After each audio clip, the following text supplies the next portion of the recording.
Damini women's foundation હર વર્ષની જેમ આ વર્ષે પણ 2026માં સમૂહ વિવાહનું આયોજન કરવા જઈ રહ્યું છે, જેમાં હું તમામ લોકોને કહીશ કે જે પણ ઈચ્છુક જોડવું હોય, જેને આ સમૂહ વિવાહમાં ભાગ લેવું હોય, એ દામિની વુમન્સ ફાઉન્ડેશન ઓફિસનો સંપર્ક કરે.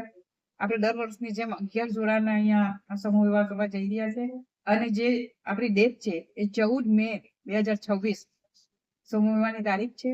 આપણે દર વર્ષની જેમ 13 તારીખે આપણે સાંકેત અને મહેંદી રસમ રાખશું, અને 14 તારીખે આપણે જવાહર મંદિરથી વડઘોડા ગાડી કાઢેલા પાર્ટી પ્લોટ પર જશે.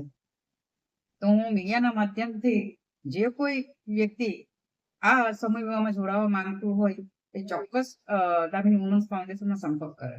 આ સમૂહ વિવાહમાં કેટલા જોડા હશે મેડમ? આ સમૂહ વિવાહમાં આપણે દર વખતની જેમ 11 જોડા આપણે પાર્ટિસિપેટ કરશે. એમાં મેડમ આમાં ફક્ત દમણના લોકો જ લાભ લઈ શકશે કે આજુબાજુ વિસ્તાર ગુજરાત? દમણથી પણ લોકોને દામિની વુમન્સ ફાઉન્ડેશન કોઈ ક્ષેત્રથી બંધાયેલી નથી. કોઈ પણ ક્ષેત્રથી લોકો જોડાવા માંગતા હોય, હિન્દુ રીતિ રિવાજથી આ લગ્ન થશે.